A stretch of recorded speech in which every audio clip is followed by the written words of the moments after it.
Então, bem-vindo a todos, boa noite aos que já chegaram, e aí vou começar, então. Meu nome é Marcelo Penholati, eu trabalho na Santa Casa, sou neurocirurgião funcional, e vamos falar um pouco sobre neuromodulação nas doenças da coluna vertebral. Bom, falar sobre doença da coluna vertebral é falar de dor, e isso é um desafio grande, porque dor, né, representa, na maior parte das vezes, um entendimento de sofrimento, né, e o maior desafio que a gente tem é que a gente, na escola, a gente aprende principalmente sobre tipo de dor, aguda ou crônica, e a gente esquece de muitas peculiaridades que a gente tem no tratamento da dor em si, né? A dor que a gente aprende na faculdade, a gente vai falar sobre conceito de dor, anatomia, classificação, a fisiopatologia, e depois vamos falar intervencionista, com alguns exemplos clínicos, algumas demonstrações técnicas. Então, a dor que a gente conhece da faculdade de medicina, né, e boa parte da nossa residência, é uma dor que a gente aprende na neuroanatomia, e que vê só essa ponta desse iceberg, né? O trato neoespinotalâmico como um trato de projeção rostral, que vê a dor como uma doença nociceptiva, e isso faz com que a gente tenha uma visão muito limitada do que é a dor, né?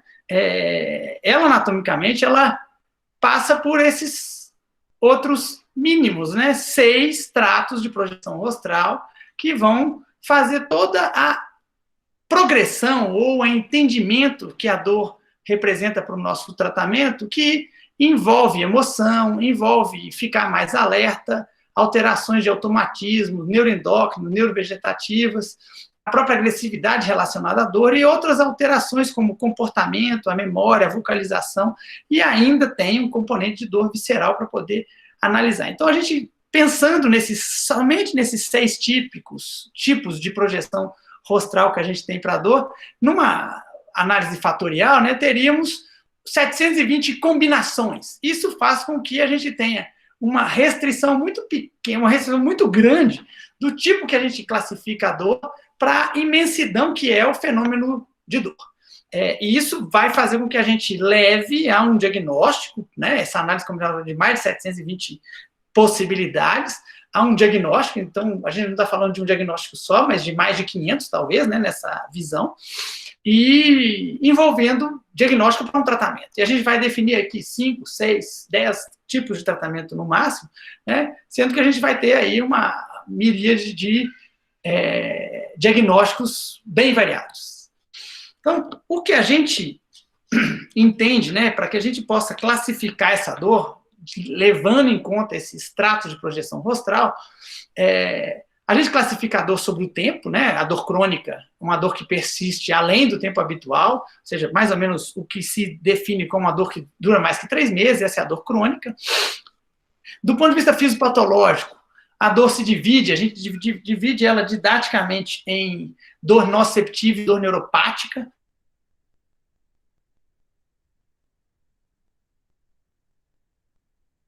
Dois tipos prevalentes de dor.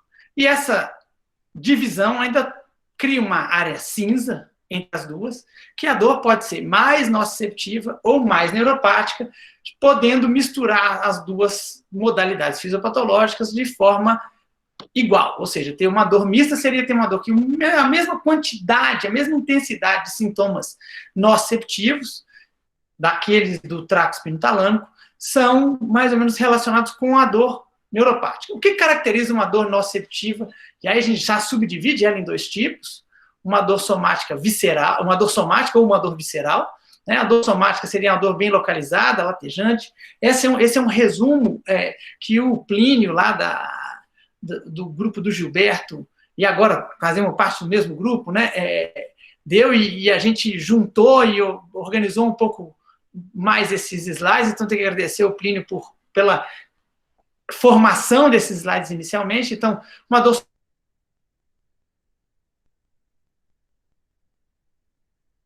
a gente conhece da escola. Já a dor visceral, poucos já estudam ela, ou seja, um pouco mais do pessoal da cirurgia geral, talvez estude um pouco mais, tal, que seria a dor visceral mal localizada, já referida algumas vezes, com alguns outros fenômenos neurovegetativos. E a dor neuropática, o que seria? Seria uma síndrome dolorosa, relacionada à lesão primária do sistema nervoso central. Então, ou periférico. Daí, é uma dor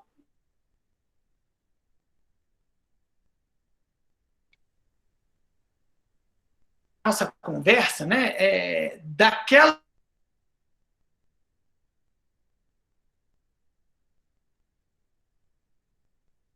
clínico que a gente tá com clínico de dor, clínico geral, pessoas que entendem um pouquinho mais de dor, isso é bom para a gente poder entender os termos e caracterizar bem. Então, é importante a gente ter essa visão do que seria a alodínia, que é uma dor, que é uma perversão dolorosa. Esse é o primeiro caráter que a gente tem que entender. É uma dor que um estímulo não deveria promover. Qualquer estímulo não doloroso, sabidamente não doloroso, quando ele ocorre, e ocorre um fenômeno doloroso, aquilo é alodínia. Hiperalgesia e hiperestesia se misturam um pouco, mas hiper é demais mesmo, e algesia quando dói, ou hiperestesia quando sente mais, e não está relacionado somente ao sintoma doloroso. Muitas vezes tem hiperalgesia com hiperestesia. A hiperpatia seria a mistura desses dois, ou seja, sente as duas coisas, né? Principalmente o gatilho, né?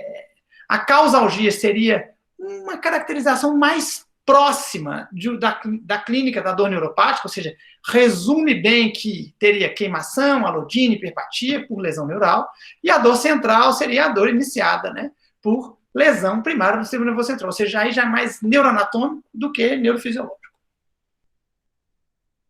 Seguindo em frente, a gente tem uma classificação de dor, principalmente alguns questionários, né, que levam em consideração esses slides. Ô Marcelo, só um segundo, clique em ocultar nesse negócio que está aparecendo na frente da tela ali, que facilita.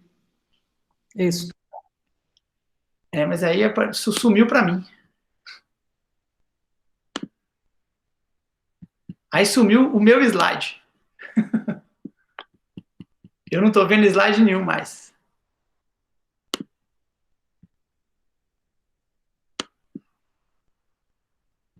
Ué, coisa estranha.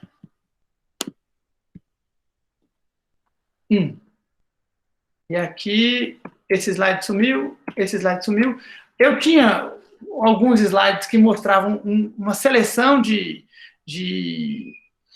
escalas de dor, né? E a principal, que a gente mais utiliza no serviço, seria essa DN4, que é a dor neuropática, dolor neuropatique for, 4.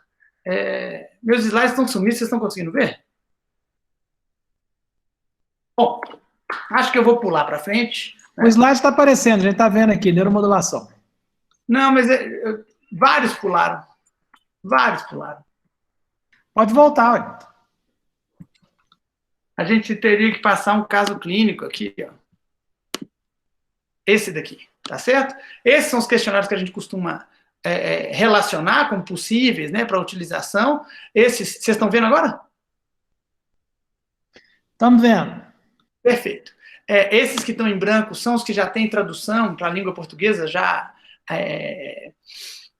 liberada para utilização clínica e em pesquisa, né? E aí eu apresento um caso clínico para poder caracterizar o que a gente chama de dor neuropática, tá certo? O DN4 vai classificar bem, ou seja, um médico de 45 anos, depois que ele ressecou uma lesão na face anterior da coxa, tira um dermatofibrosarcoma, esse é um caso do Plínio, tá? Com formigamento, ou seja, uma dor, queimação, agulhada, formigamento na porção distal da face anteromedial da coxa. No exame, hipoestesia, na face anteromedial da coxa, ou seja, tinha uma caracterização anatômica típica, radicular da dor, e tinha um exame de imagem mostrando uma disfunção do nervo femoral cutâneo medial. Daí, quando a gente caracteriza no DN4, a gente vai usar queimação, sim, formigamento, sim, alfinetado ou agulhada, sim.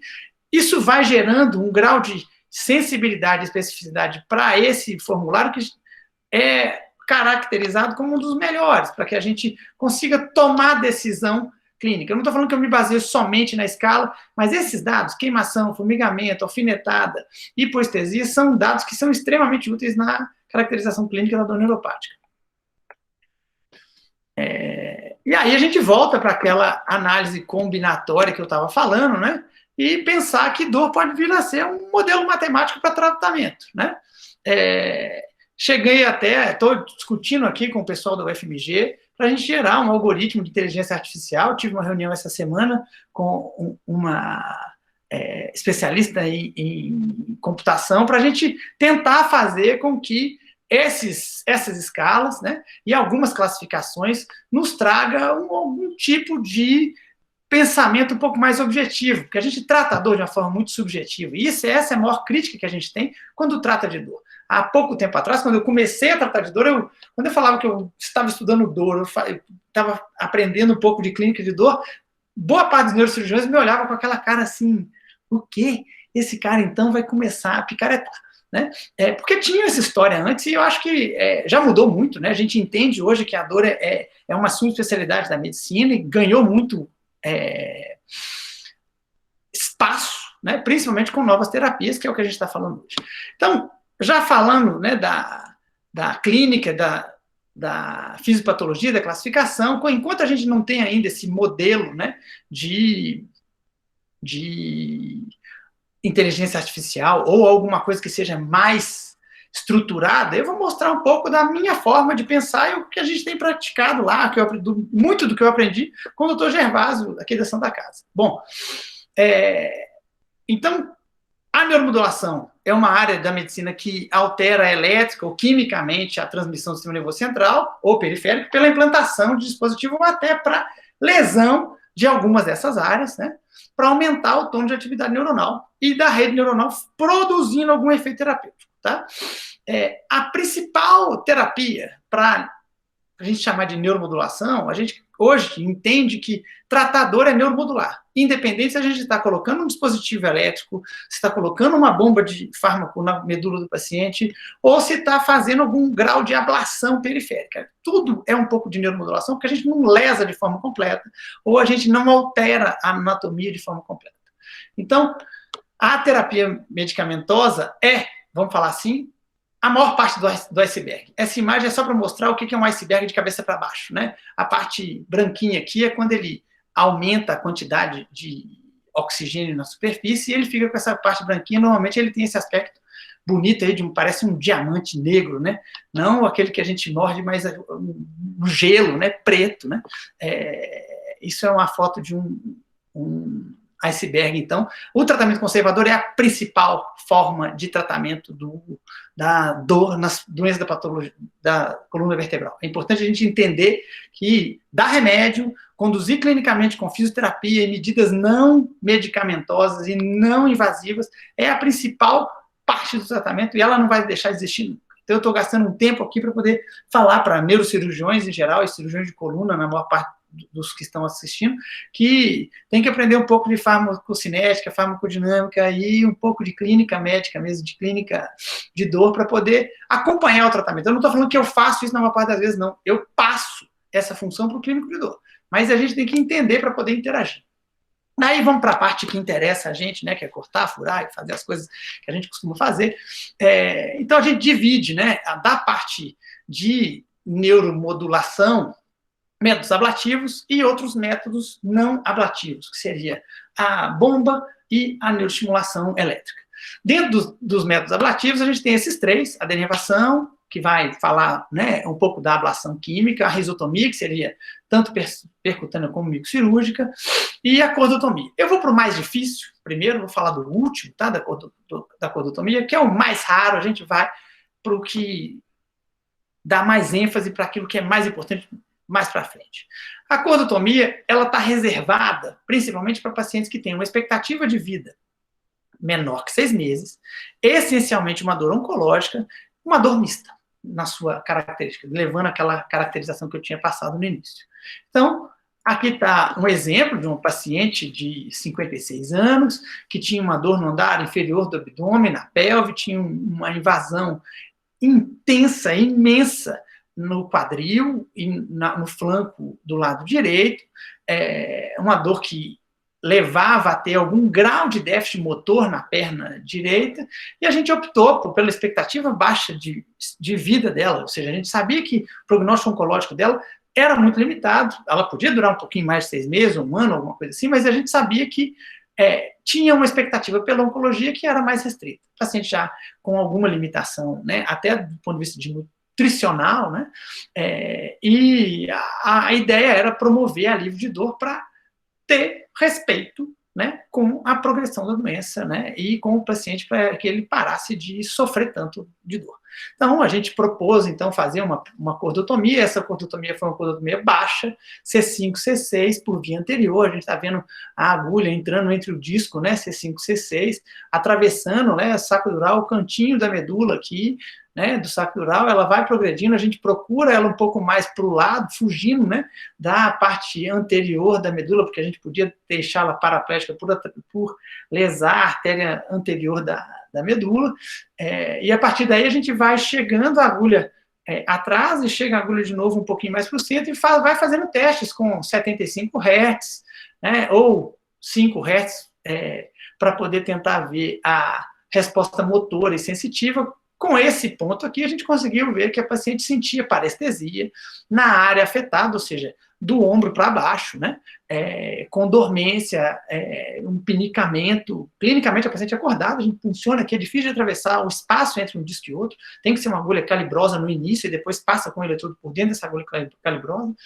E a partir daí, que a gente acha o ponto certo, a paciente sofre, né, uma sedação leve e a gente, em seguida, faz uma lesão aí de 40, 50 graus, né, durante 40, 60 segundos e promove, então, uma anestesia do hemicorpo afetado. Bom, passado por esse procedimento de ablação intenso e raríssimo que a gente faz, eu acho que a turma que está no R5 não viu a gente repetir isso lá na Santa Casa, porque a gente tem tratado os pacientes de forma mais precoce, né, tem feito um trabalho de triagem dos pacientes oncológicos junto com a clínica de dor e com a oncologia para não ter que chegar nesse ponto, né, e vamos pular para outro procedimento ablativo, que é a ablação percutânea da coluna vertebral, que é o procedimento, na minha opinião, que deve ser o mais realizado, né, no mundo inteiro para tratar de doenças da coluna vertebral. Não só dores oncológicas, dores neuropáticas, mas a dor de coluna em geral, né, que seria tratar, seja com a punção facetária, denervação, bloqueio facetário, bloqueio radicular, que são mais do mesmo método. Está aqui um vídeo, aqui embaixo está onde eu peguei esse vídeo, tá, na internet. É um resumo aí de 90 segundos, acho que vale a pena a gente ver, porque resume bem, né, para a turma que está aprendendo o que nós vamos fazer quando a gente faz isotomia, denervação, é mais do mesmo, só vai mudar a pontinha da agulha, onde é que ela vai ficar, tem que entender um pouco dessa anatomia, e esse vídeo é muito explicativo, né, a gente está vendo ali a cápsula, né, e a faceta articular da região lombar, os movimentos que ela faz e coisa e tal, e como é que a gente faz essa punção, né, nós vamos aprender alguns detalhes técnicos dessa atividade. Então, o vídeo é bem explicativo para poder entender a anatomia, a lateralidade da faceta, a posição dela em relação às apófises ósseas da coluna vertebral em geral, e eu acho que isso aqui é o mais interessante desse vídeo, para a gente poder entender onde é que a gente vai quando vai fazer uma denervação facetária, ou seja, ou um bloqueio de faceta, ou um bloqueio radicular, ou até mesmo o bloqueio radicular, quando a gente atravessa, vai um pouco além, vai na raiz mesmo, dá para a gente poder ver isso aí, é a faceta sendo impregnada pelo contraste. Eu não uso normalmente o contraste, é só um método que muitos preferem utilizar para poder ter certeza de que estão no lugar certo. A comunidade norte-americana usa muito isso, porque eles têm uma necessidade muito grande de provar que eles estão fazendo aquilo que estão propondo. Acho que a gente acrescenta morbidade quando inclui o contraste nas nossas injeções. Eu não vejo uma necessidade imperiosa dessa documentação. Bom, esse é um resumo do que a gente entende, né, das características da denervação facetária, ou a radiofrequência utiliza a mesma direção, a mesma técnica cirúrgica. A única coisa que vai mudar é que, ao invés de usar um agente químico, vai usar a termocoagulação, né? A simplicidade com a radiofrequência aumenta, né, porque encarece o custo. Eu costumo fazer uma denervação, se dura por mais de 3 meses, eu não repito e não faço radiofrequência. Se dura menos que 1 mês, eu repito a denervação, não. Aí eu indico a radiofrequência quando tem alguma resposta inicial, ainda que transitória. Passou de 8, 10 horas, melhorou, continuou bem, né? Passou só o efeito analgésico, a gente indica a radiofrequência quando a denervação foi falha. Né? Eu evito ao máximo ter que gastar o dinheiro de quem quer que seja a fonte pagadora, ou seja, seja do plano de saúde, seja do próprio paciente, e utilizar uma agulha que onera muito. Uma agulha hoje, um kit de radiofrequência hoje ultrapassa os 5, 6 mil reais para poder utilizar. Isso interfere muito na viabilidade do nosso sistema de saúde, né? Que já é frágil. Então, é um método ágil, muito utilizado, mas tem baixa resolutividade ao longo do tempo. Talvez a radiofrequência seja mais durável, na minha opinião, em torno de 1 ano, 1 ano e meio, é o que dura as radiofrequências que a gente faz lá no serviço, o paciente normalmente retorna nesse período. Bom, para isso, eu achei que fosse mais interessante do que falar do método, é falar como é que a gente faz, né? Então, a gente tem que ter a visão em AP inicial, então você vai ver aqui o olhinho da coruja, você vai ter que ter uma projeção em oblíquo em seguida, e depois uma projeção em lateral para ir na raiz quando você está indicado bloqueio radicular, tá certo? Então, é importante ter projeção real. Então, eu estou querendo frisar aqui que é importante a gente usar um método de raio-x intraoperatório para que a gente consiga fazer isso com segurança. E conhecer bem a anatomia no raio-x. Projeção real é tentar fazer o que esse moço fez aqui na foto. E não o que essa moça aqui estava tentando, ela trombando com a outra aqui, talvez uma empurrando a torre de Pisa para um lado e a outra para o outro, e pelo visto as duas perderam a batalha. Né? Então, projeção real é ver um AP real, né, em que a gente tem essa expectativa, porque é o que a gente aprende nos livros, e depois quando a gente vai ver na realidade, é isso aqui, né? Ou seja, aquele raio-x fraquinho, que a gente mal consegue ver pedículo, mas tem alguns dados importantes que são mais fáceis de ver. Ou seja, endplates paralelos, certo? Pedículos, né? Na parte superior do corpo vertebral, e o processo espinhoso entre os dois pedículos. Então, isso é uma projeção em AP que a gente consegue melhorar quando a gente vê uma imagem de verdade, não essa que a gente vê, né, parece que de um livro de alta tecnologia de ficção científica. Vamos lá.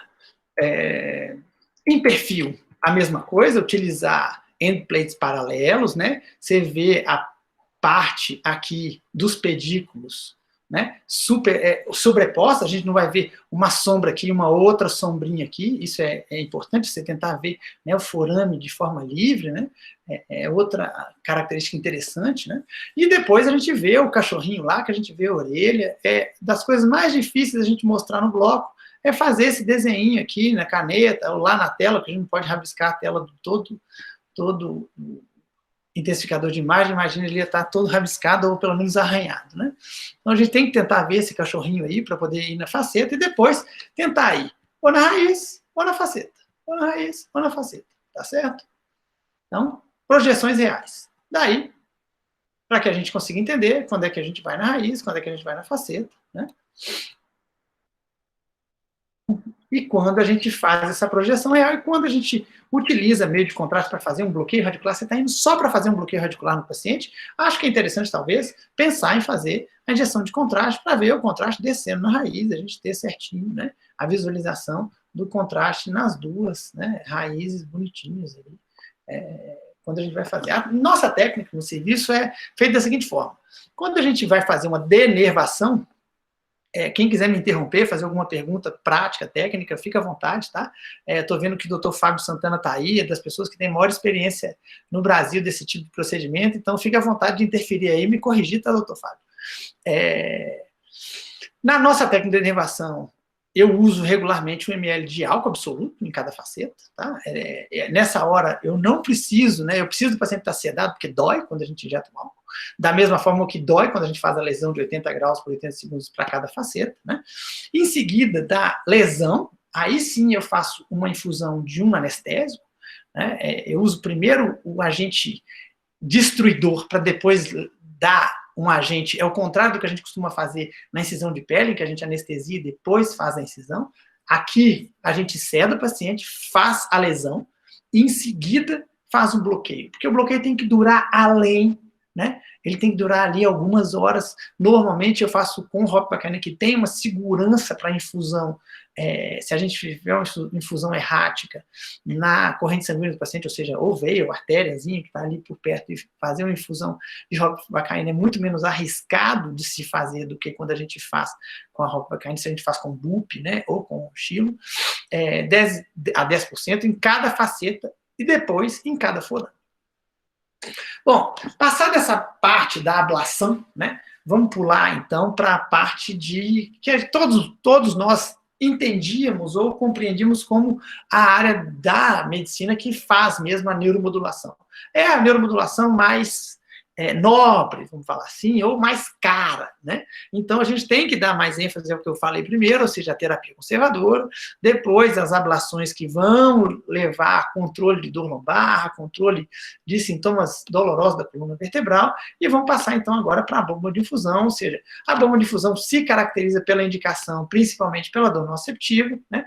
Eventualmente por uma dor mista, com prevalência do caráter nociceptivo da dor, né, uma dor de origem oncológica com expectativa superior a 6 meses, essa é a indicação formal, né, da utilização da bomba de infusão de fármacos, né, atual.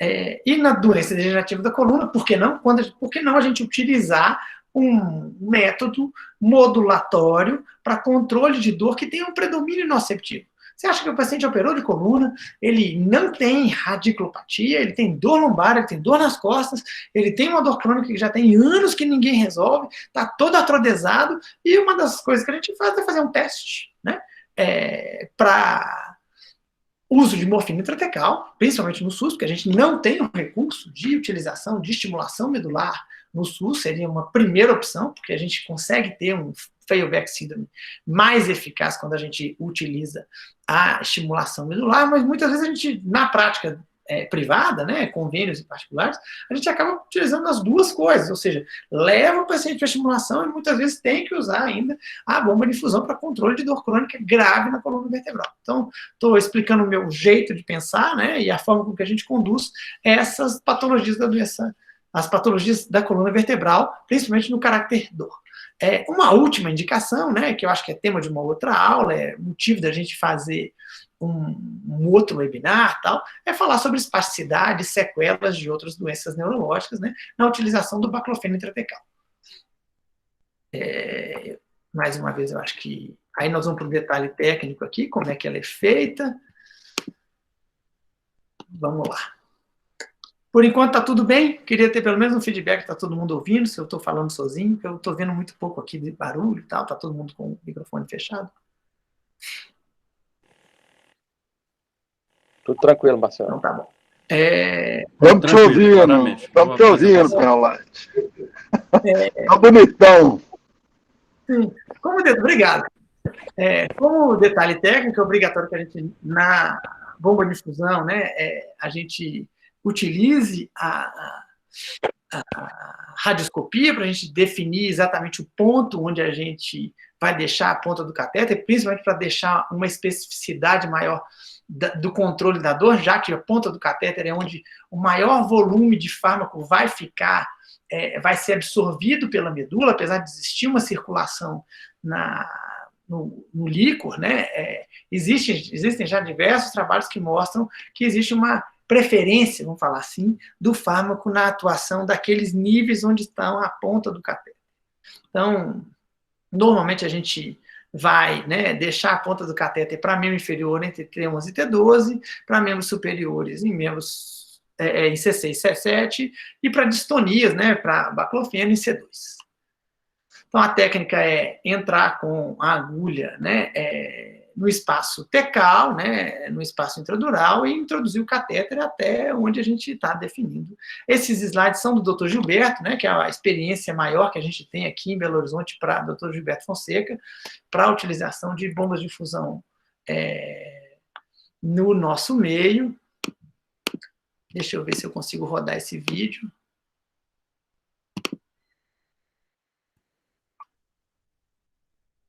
Desculpa aí, acho que ele enrolou aqui. Aí, ótimo.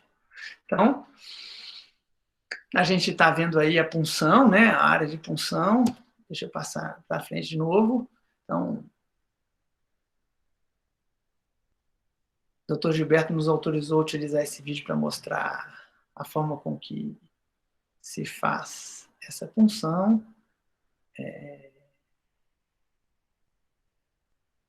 Entrou no espaço intratecal, líquor.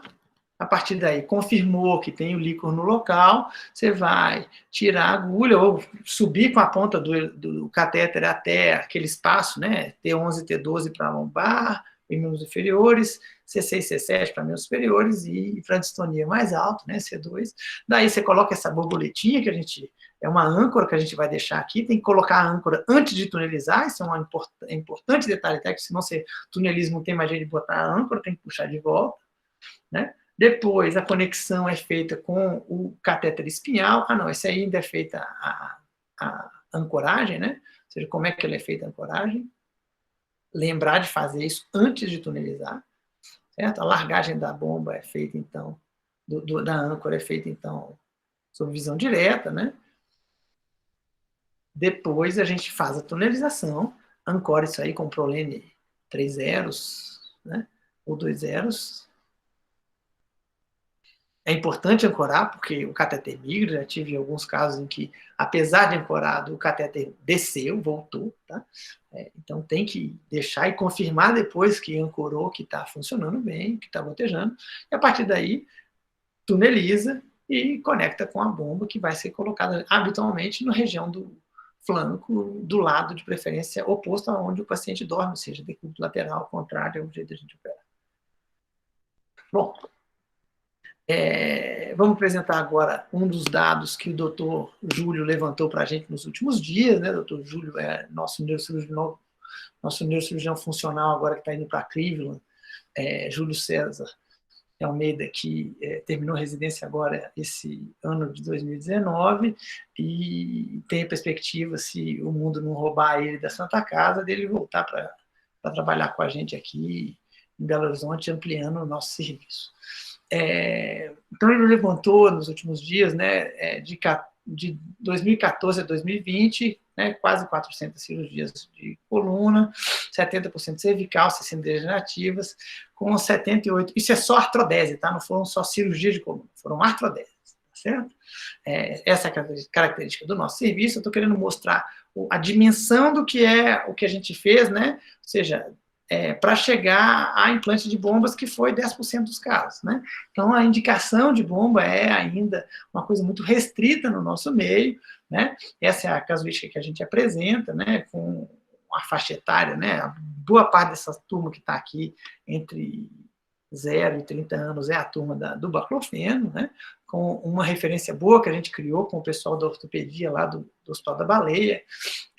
O Leonardo lá tem encaminhado boa parte dos pacientes que a gente tem visto, os pacientes com espasticidade acentuada, e que a gente faz os testes de baclofeno e em seguida indica, conforme resposta, a utilização do baclofeno intratecal.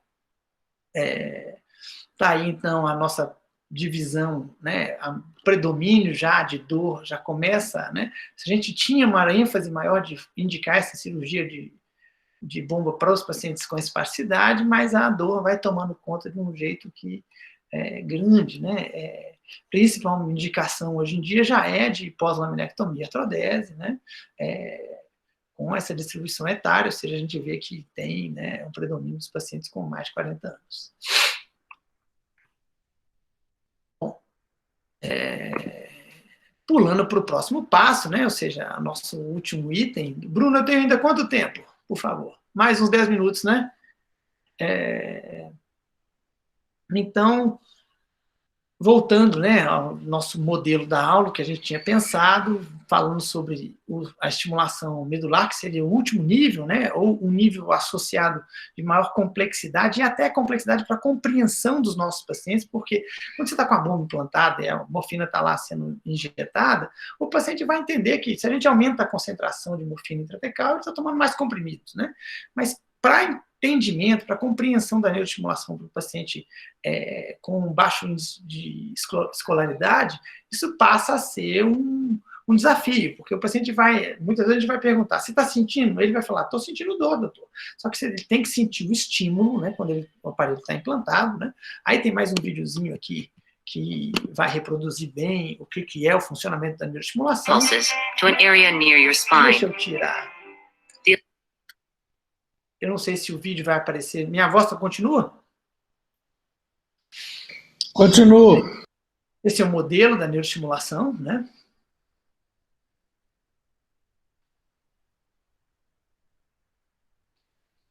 Então, tá aí o jeito que ela funciona, né? Tem um gerador implantado normalmente no flanco ou no abdômen, ligado a um fio que vai gerar estímulo elétrico na medula, né? Normalmente no nível T9, T10 para Freiberg síndrome, e vai gerar, ou para uma dor radicular, e vai gerar um estímulo radicular lá para poder promover parestesia.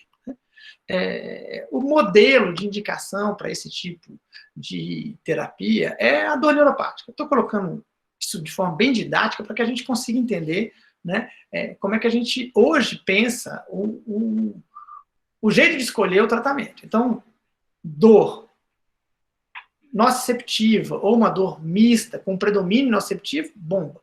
Uma dor que tem um predomínio neuropático, estimulação. Né? Uma dor de origem radicular, quadro típico, para a gente poder indicar, né? E, em última análise, atualmente existe já um trabalho grande, né, inclusive de quem produz, quem fabrica esses neuroestimuladores, para que a gente indique mais a estimulação elétrica epidural, né, Spinal Cord Stimulation, para a doença degenerativa da coluna. Nós vamos falar um pouco do que é, né? Ou seja, você vai colocar um cátodo, né? Um polo negativo próximo da área que a gente quer estimular na medula, e ele vai gerar uma corrente sanguínea, uma corrente elétrica sobre a corno posterior da medula, e isso vai fazer com que a gente tenha uma inibição da ascensão da percepção dolorosa daquela região. Então, aqui tem mais um videozinho, que é o jeito de implantar, né, a técnica de implante, né, esse é um vídeo da Medtronic, que está no site da Medtronic, para mostrar como é que esse vídeo como é que esse eletrodo é implantado. Tá? Então, ele é colocado no espaço epidural, você faz uma laminectomia restrita, e apoia esse eletrodo, muitas vezes com 8, 16 ou 20 polos, que é o normal, né? Esse é o eletrodo 565, né? Em que a gente deixa ele lá para poder fazer a estimulação, e essa largagem do eletrodo ela é guiada por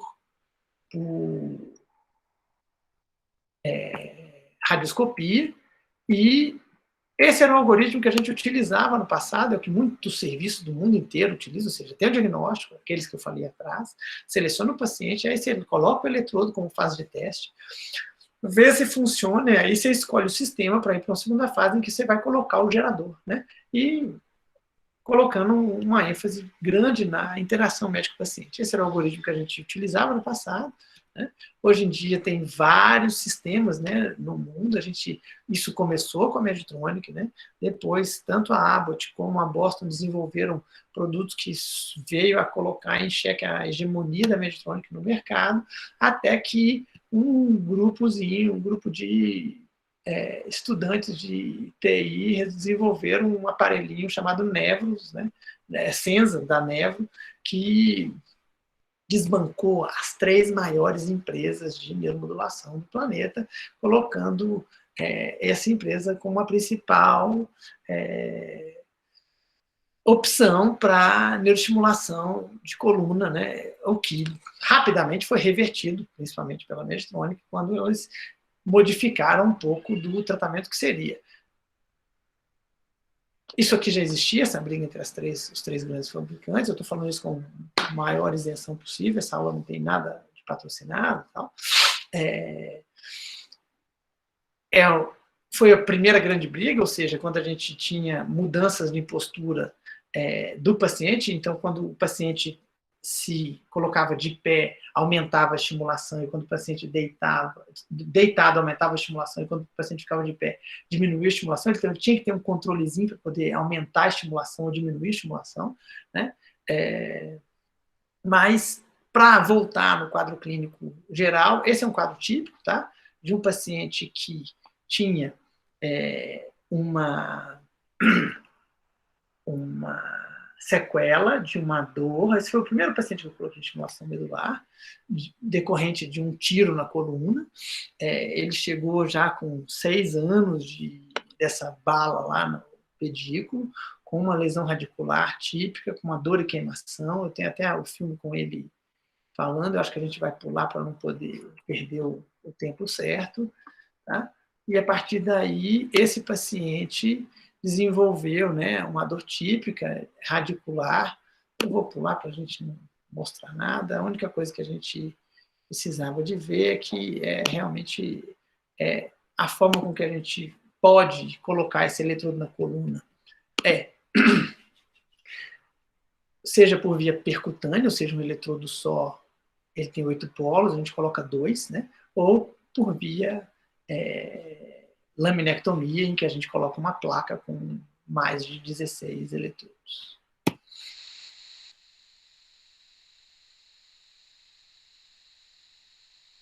gente utiliza eletrodo em placa. Habitualmente, eu utilizo eletrodo de punção primeiro, porque eu acho que é possível cobrir bem. A literatura tem mostrado que você precisa de mais eletrodos. Eu acabei de mudar um pouco a minha postura ultimamente, porque Feuerbeck realmente precisa de um eletrodo mais espaçado, né? Essa é a técnica de punção. Você funciona parecido com aquilo que o Gilberto fez, mas a gente não vê líquor, tá certo? Um pouco mais inclinado. Então, deixa o eletrodo lá na região epidural. Normalmente entre T8 e T9 para estimulação na doença degenerativa da coluna. Quando a dor é neuropática, radicular, típica,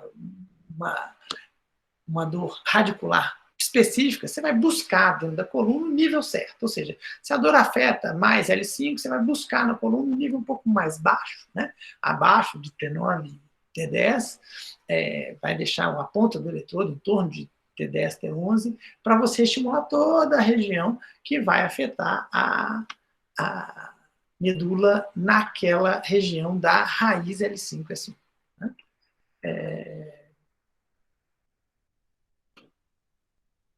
Hoje, o que a gente tem de grandes estudos para estimulação medular é que existe uma resposta com grande melhora na qualidade de vida e uma eficácia na síndrome da falência da terapia da artrodese, né, em que a gente utiliza um número grande de eletrodos espalhados na coluna, né?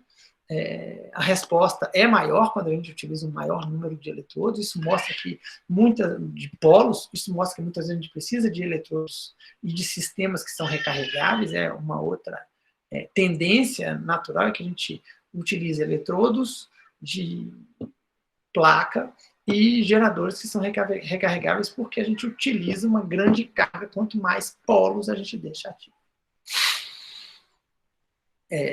Para a dor lombar baixa, a gente tem uma melhora de pelo menos 50%. Eu peço desculpas por essas pausas.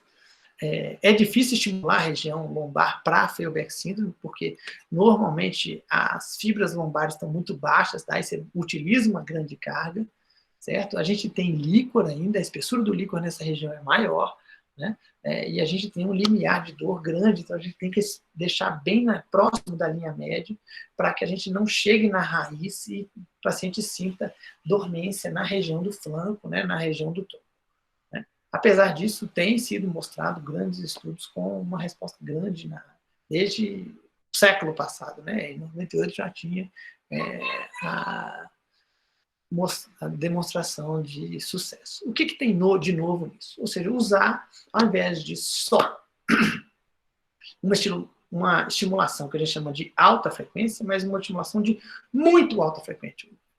O que é isso? É o HD, né? É o High Density ou High Frequency. Que aquele grupinho que eu falei, né, o estudo Senza da Nevro, mostrou que quando a gente utiliza para Feuerbeck síndrome a estimulação em uma frequência muito elevada, muito maior que 130, 150 Hz, ou seja, acima de 1000 Hz, ou acima de 10.000 Hz, que é o que a Boston fala, a gente teria uma melhor resposta na estimulação medular epidural para dor lombar crônica. Né? Aí é a briga dos 3 fabricantes, né? E essa evolução desde 2005 para mostrar o low doses, que era de 2005, para alta dose, né? Que aí vieram as 3 empresas fazendo, e os estudos mais frequentes, né? Mais recentes, né? Que compararam HD contra o HD e mostraram que existe muita semelhança entre 10.000 Hz, 1.000 Hz, né? Não precisando de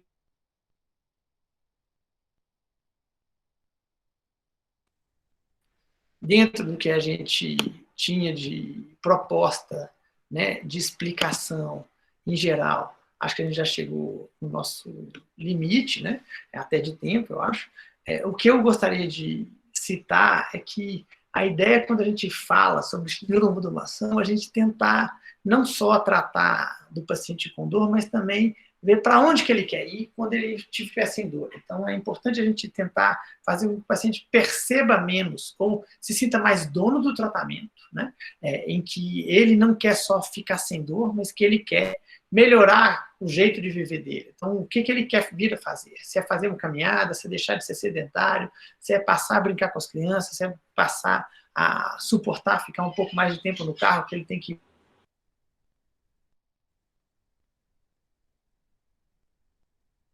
os objetivos possam vir a ser alcançados, porque dificilmente essa é a mensagem principal, seja com a medicação, seja com as bombas, seja com as radiofrequências ou denervações, seja com a estimulação medular, a gente não vai conseguir sumir com a dor do paciente, a gente vai conseguir aliviar um pouco, porque essa é uma doença crônica e de difícil controle, é um desafio para todos nós, cirurgiões de coluna, clínicos de dor, neurocirurgiões, ortopedistas.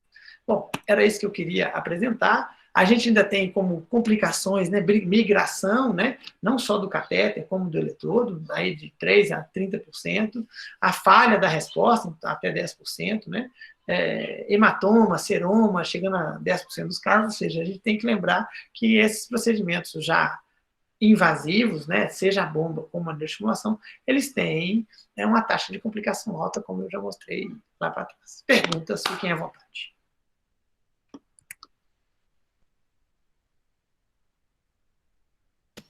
Alguém tem alguma questão para o Marcelo?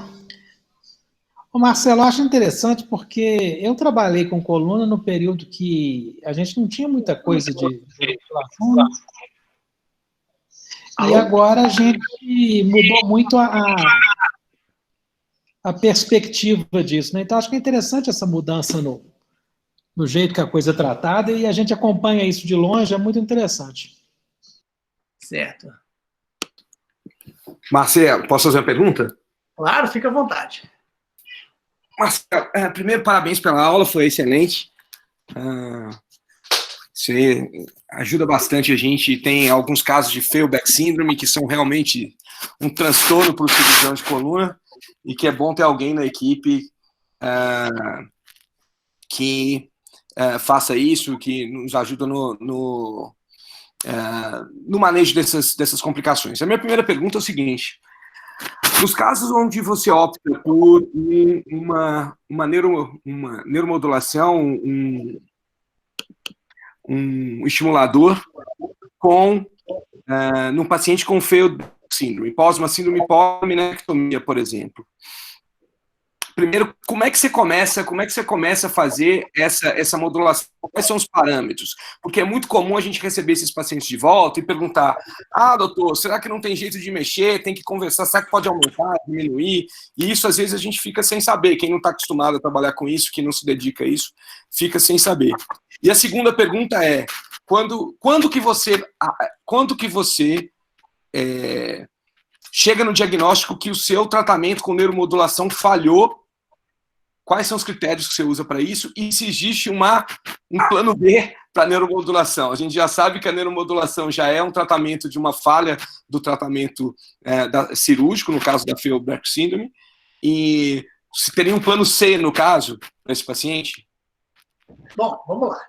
a primeira pergunta já é um pedaço da segunda, né? Porque o tratamento já é falha desde o momento em que você indicou, né? Então, o paciente já está acostumado com o insucesso. Então, o desafio maior é a gente entender que esse paciente é um paciente traumatizado, sofrido, né? Mas aqueles estudos que eu mostrei, né, no finalzinho, o PROMISE, o Sunburst, o próprio estudo do Senza, eles querem que a gente comece a estimulação de um jeito mais objetivo, né? E os sistemas mais modernos, né, eles são até pouco disponíveis no nosso meio. Normalmente as operadoras de saúde que nos autorizam a fazer isso são poucas. A própria Unimed aqui em BH tem muita limitação para a gente utilizar Intelis, ou Abbott, ou Boston, né? Mas a ideia do padrão hoje internacional é que você utilize HD em primeiro lugar, ou seja, usar parâmetros de acima de 1000 Hz, fazendo com que o paciente não perceba a parestesia, certo? Então, começa, então, estou te falando o ótimo, né? Depois a gente vai para o real, né?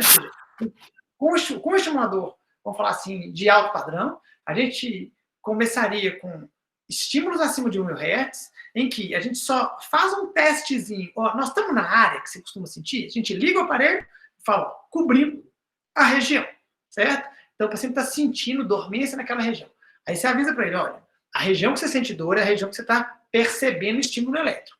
Esse é o primeiro desafio, que você tem que entender que o paciente sente dor e sente parestesia na região dolorosa.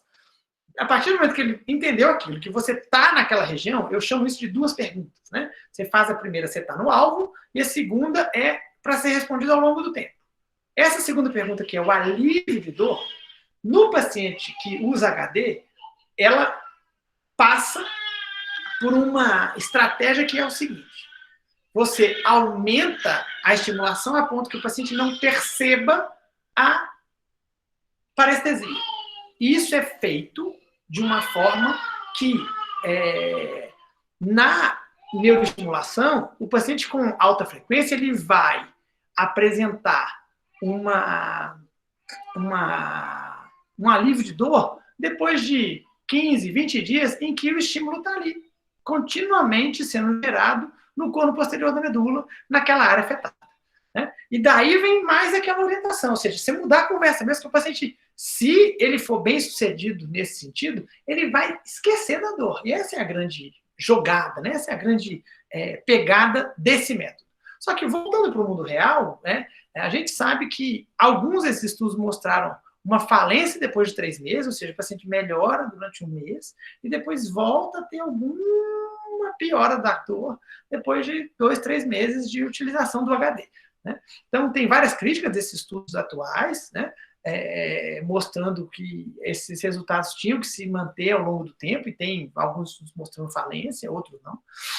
Daí a gente vai para a estimulação, a proposta seguinte seria ir para a estimulação convencional, ou seja, alta frequência sem ser o muito alta frequência, que seria em torno de 130 Hz, usando 400 de largura de pulso, 1, 2, 3, 4 volts, né, de acordo com a resposta e limite para sentir dor na região que você está estimulando.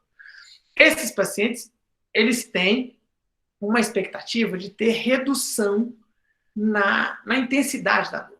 Então, quando você deixa a estimulação ligada na área afetada durante algum tempo, boa parte dos pacientes vão te relatar o seguinte, Wilson, que a gente tem uma parestesia na área afetada e se desliga, ou se o paciente não está usando o que a gente chama daquele sensor, né, daquele dispositivo que tem a percepção da mudança de posição, ele percebe que quando ele está deitado, a estimulação está forte e ele tem alívio. Quando ele levanta, se ele não aumentar a estimulação, a dor volta, certo? Esse é o parâmetro que eu tenho de sucesso. E o insucesso é quando isso não está acontecendo, ou seja, quando o paciente realmente está percebendo que, apesar dele sentir a estimulação naquela área afetada, ele percebe que aquela dor não está melhorando o sofrimento dele. Daí, eu tenho que voltar no meu questionário e tentar ver se aquela dor não tem outros componentes, talvez até mais nociceptivos. E o plano B da neuroestimulação pode vir a ser a bomba, certo? Então, chegando ao final da sua pergunta, né, eu acho que o plano C seria associar os dois métodos, entendeu? Acho que respondeu. Respondeu sim. E aí eu vou aproveitar, Marcelo, rapidinho, e puxar para o outro lado. Você falou de tratamento para dor neuropática, dor radicular, mas obviamente lesões pré-ganglionares, né? Lesão na coluna, e obviamente que isso é o objetivo da sua aula. Mas sem perder a oportunidade de puxar um pouquinho para o outro lado, e para lesões pós-ganglionares, para as lesões de nervo, plexo e nervo. Qual que é a sua principal estratégia nesse momento? Esses pacientes, o DRG da Abbott deve ter uma resposta boa. Eu não tive experiência ainda, certo? Com esses dispositivos, mas já tenho notícia, né, de trabalhos mostrando que lesões pós-ganglionares em que a gente coloca o eletrodo no gânglio da raiz dorsal, né, traria mais benefício do que colocar na medula, certo? Você muda a percepção do estímulo antes dele entrar na medula. Ah, mas não está chegando, não. Você está dando um choque uma energia anterógrada, vou falar assim, fazendo com que o paciente tenha uma parestesia de onde ele não percebia, certo? E de forma muito específica, né? Porque no seu caso, os pacientes com lesão de nervo periférico, né? A gente utilizaria o gânglio da raiz dorsal daquele alvo. Entendeu? Obrigado, Tawati.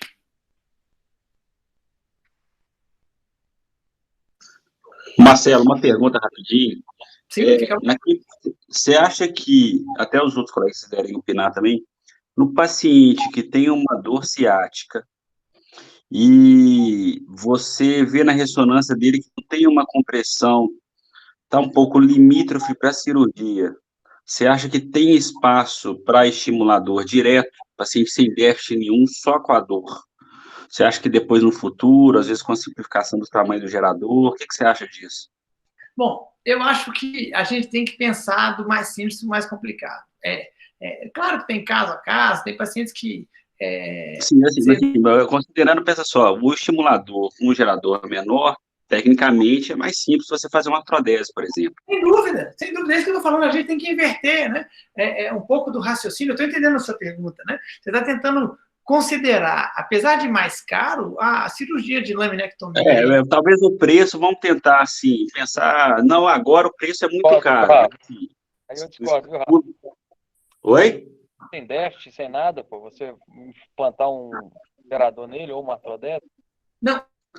Talvez Sim, mas o paciente está com a dor refratária, você já tentou bloqueio. Porque não tem motivo. Porque tem esses pacientes, entendeu? Não é uma coisa assim comum. Mas o paciente tem, às vezes, uma protusão pequena, tem dor refratária, e acaba que você chega num momento que não tem remédio. Será que é melhor você operar ele, a hérnia? Essa é a minha pergunta. Que é uma cirurgia benigna, né? Mas eu falo assim, não tem uma hérnia, às vezes tem uma coisa no limite. Aquele caso, assim, que não é uma coisa tão assintosa, isso, justamente essa é a minha pergunta, o que ele acha disso? Acho que isso aí cabe discussão. Deixa eu só fazer uma parte. O problema é que, nesse caso, você vai cair numa seara dos diagnósticos diferenciais de dor ciática, que aí vai desde pseudo-irradiação até síndrome do piriforme, e que aí vai cair numa seara que eu acho que vai ser difícil de alguém conseguir convencer o clínico da dor a indicar um tratamento agressivo como uma estimulação. Eu acho que esse que é o problema, porque senão, nesse caso, dicotomizar as dores ciáticas com ou tem hérnia ou não é dor ciática, né? Então, esse é o problema. Mas no caso do Rafael estava perguntando aí, desculpa invadir aí de longe aqui a aula de vocês, essas ciáticas aí, você poderia indicar a pulsada do DRG, por exemplo, se ele considerar isso que ele está falando? Olha, eu sou bem conservador para a gente cuidar desse tipo de problema, sabe assim? E como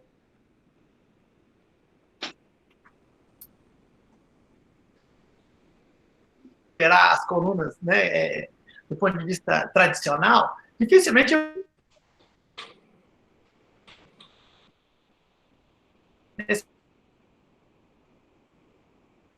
Deu pau. Deu pau aí. Nós temos problema aí. Quando a gente não tem a indicação formal de descompressão, e a gente já passou por uma artrodese, a gente já passou por um possível dano radicular, ou a gente já tem uma documentação clínica de que existe uma radiculopatia, ou até mesmo uma eletromiografia que mostra uma radiculopatia, aí, se o paciente já passou por esse procedimento, eu vou indicar a estimulação. Se o paciente não passou, eu preciso de ter pelo menos um dano neuropático, na minha visão, né? Ou seja, eu preciso de falar, ó, ele não tem a protrusão, ele não tem um hernia de disco volumosa, mas aquele disco já teve lá, já comprimiu aquela raiz, e o paciente está com dor típica radicular. Agora, pensar... Aí você teria uma denervação crônica na eletroneuro, né, Marcelo? Isso. Aí eu teria que ter uma eletroneuro.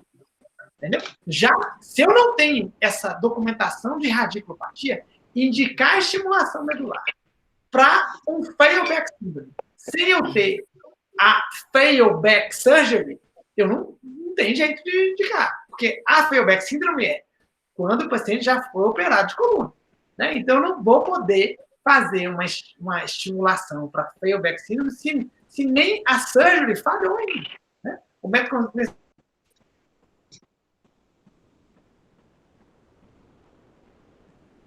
é mais simples, menos agressiva, né? Talvez eu pensaria esse tipo de procedimento, eu já pensei várias vezes, mas não para estimulação. Para um paciente com dor, idoso, que tem nefropatia, cardiopatia e um monte de outras coisas, que eu já fiz algumas vezes, e aí eu indiquei uma bomba.